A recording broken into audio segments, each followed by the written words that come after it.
Welcome to the deep dive. Today we're looking at something really relatable, I think. The emotional roller coaster of just one weekend. Yeah, it sounds simple, but when you break it down, it's actually pretty fascinating. And our source material this time, it's not some big study. No, it's really personal. Basically, someone's account of their Saturday and Sunday, what happened, how they felt. hmm And our mission really is just to unpack that, look at the range of feelings, those unexpected moments that pop up in, just 48 hours. Right. Kind of a micro deep dive into everyday life. Exactly. And hopefully as we go through this person's weekend, you, listening, might recognize some of those same ups and downs from your own life. Yeah, those little things that happen. Okay, so let's dive in. How did this particular weekend kick off? It started with a surprise, right? That's right. A positive surprise, which is always a nice way to start. The source mentions meeting a friend, Brad, for breakfast Saturday morning. Okay. And the key detail here is that Brad is, and I quote, the guy who is always at least 15 minutes late. Huh. We all know that person. Definitely. So you're expecting to wait. Right. But get this, our source walks in, and Brad's already there, sipping a latte. Already settled. No way. Yeah. And the reaction is pretty much what you'd expect. I'm really surprised to see you here before me. What's going on? And Brad says, Just, well, miracles happen. mm-hmm. Playing it cool. That's great. It's small, but it sets a different tone, doesn't it? That little unexpected positive thing. It absolutely does. It's that break in the pattern, little jolt of, okay, to start the day. But, oh, the good vibes didn't last all day, did they? Things shifted. There was a shopping trip planned. With their sister.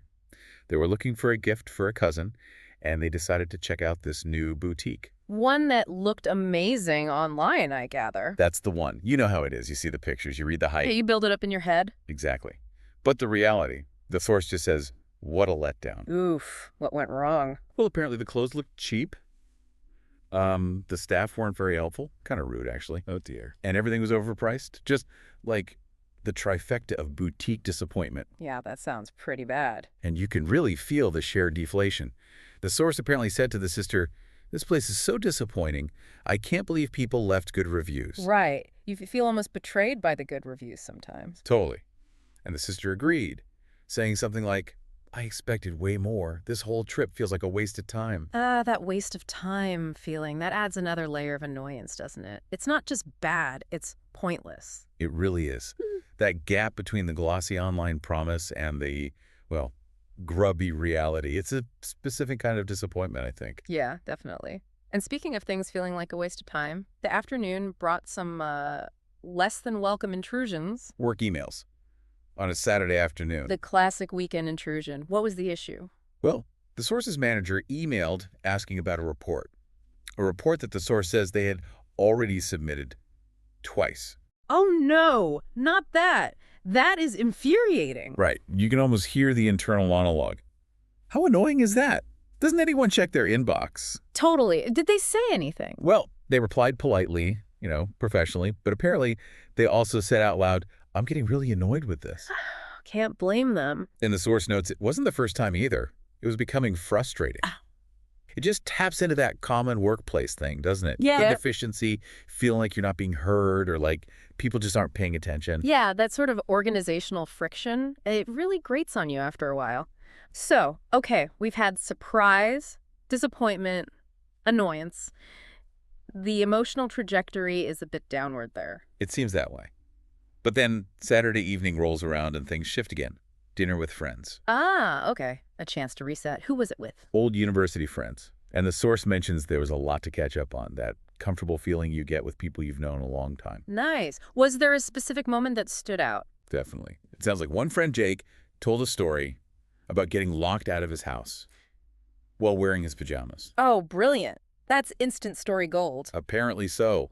The source says they were crying with laughter. Just found Jake so amusing. I can picture it. Yeah, and they exclaimed, I haven't laughed this hard in ages. You're hilarious. Wasn't just a chuckle. It was that deep, proper laughter. That shared laughter, especially over something slightly embarrassing but relatable like that. It's just so powerful, isn't it? It completely changes the mood. Absolutely. It's a connection. It's release. Humor is such a vital part of these social dynamics. And Jake's story, that vulnerability, makes it funnier. Totally. So a real high point there with the laughter. But the Yeah. emotional roller coaster wasn't done, was it? After dinner. After dinner, they went to the movies. Okay. What did they see? Something light after the laughter? Not exactly. It was a thriller. Okay. And how did that go down? Well, the source's description is pretty blunt.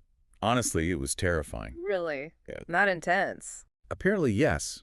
So much so that halfway through, they actually wanted to leave. Wow. They even whispered to their friend, "This is too frightening for me," and described the physical reaction. Hands were sweating, kept jumping in my seat. Yikes. Sounds effective then. As a thriller. Extremely. And the friend felt it too, apparently saying afterwards, "That was the scariest movie I've seen in a while." So it wasn't just them being overly sensitive. Doesn't sound like it. Yeah. And the fear lingered. The source says they were both so frightened that we walked home quickly, constantly checking behind us. It's amazing how fiction can provoke such a real physical fear response, isn't it? Even when you know it's not real, your body reacts. It taps right into those primal instincts, fight or flight, even in a cinema seat. So that was Saturday, a real mix. What about Sunday? Did things calm down? Well, Sunday morning started with brunch with parents. Usually quite calm, you'd think, Usually. but this led to a moment of shock. Oh, what happened? The source's dad started telling a story about his childhood. And some of the details were, well, shocking is the word used. Really? Like what kind of things does it say? Doesn't go into specifics, but the reaction was strong. The source apparently looked right at their dad and said, "Seriously, that really happened. I'm shocked." Wow. How did the dad respond? Just kind of matter-of-factly, yes, it was a different time, which really highlights that generational difference in experience. Yeah, definitely. Different norms, different world. But here's the interesting part. Despite the shock, the source actually says they love those conversations because they always learn something new. That's a great point. Sometimes finding out something shocking about someone, especially family, doesn't push you away. It actually adds depth, complexity. Deeply, it challenges your picture of them, makes them more, well, real. It can deepen the understanding, even if the information itself is startling. Makes sense. Okay, so after the shocking brunch revelation. Later on Sunday, the source went to a museum exhibition, something completely different. What was the exhibition about? Ancient civilizations. Okay. And the reaction. This time, it was fascination, pure, deep fascination. It wasn't just, "Oh, that's interesting." It really stood out. What was it about it? The source mentions the details, the artifacts, the stories. It was all so fascinating. Real absorption in the subject. That's a wonderful feeling, isn't it? When something just clicks and pulls you in. Totally. They apparently told the guide, "This is incredible. I didn't expect to enjoy it this much." That element of positive surprise again. Maybe. Yeah, could be. And they left feeling inspired and full of curiosity, not drained, but energized. That's the power of genuine interest, that flow state. It's a really distinct positive emotion, separate from just being happy or amused. It's about learning, discovery. Right. That intrinsic drive we have to understand things. Okay, so we're nearing the end of the weekend.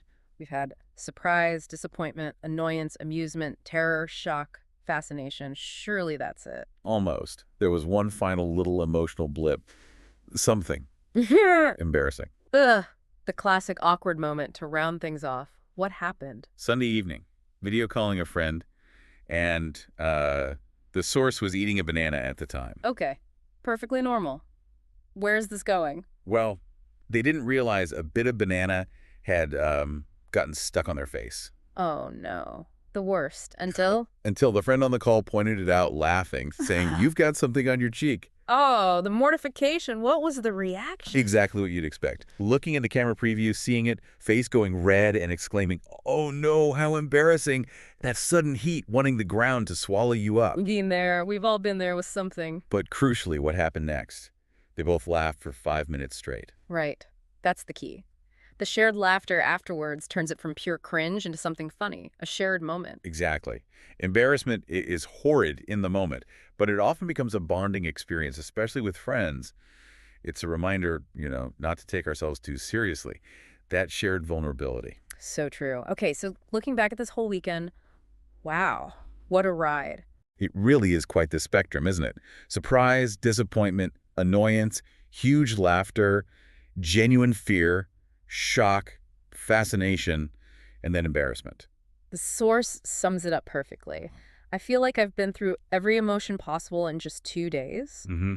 And the final reflection on all of this, Yeah. it wasn't, oh, I wish the annoying bits didn't happen. It was something else. Yeah, the takeaway seems to be that even with the negative stuff, the disappointment, the frustration, the fear, life is actually more interesting this way. Right. And it provides so many stories to tell. It really suggests that richness in life comes from the whole range of experiences, not just the pleasant ones, the bumps, the surprises, the awkward bits. They give life its texture, its narrative. They're often the bits we remember most vividly, aren't they? Absolutely.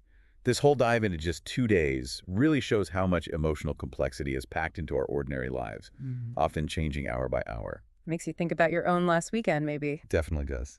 So, here's a final thought to leave you with, drawing right from that source's conclusion. Think about your own life, the moments that really stick out, the stories you tell. Are they always the smooth, perfect, predictable moments? Or are they often the ones that were a bit unexpected, maybe awkward, maybe annoying at the time, perhaps even a little frightening or suddenly fascinating? Maybe it's that full mix, the highs and the lows and the weird bits in between, that actually makes life feel, well, most interesting and gives us the best stories, something to maybe reflect on.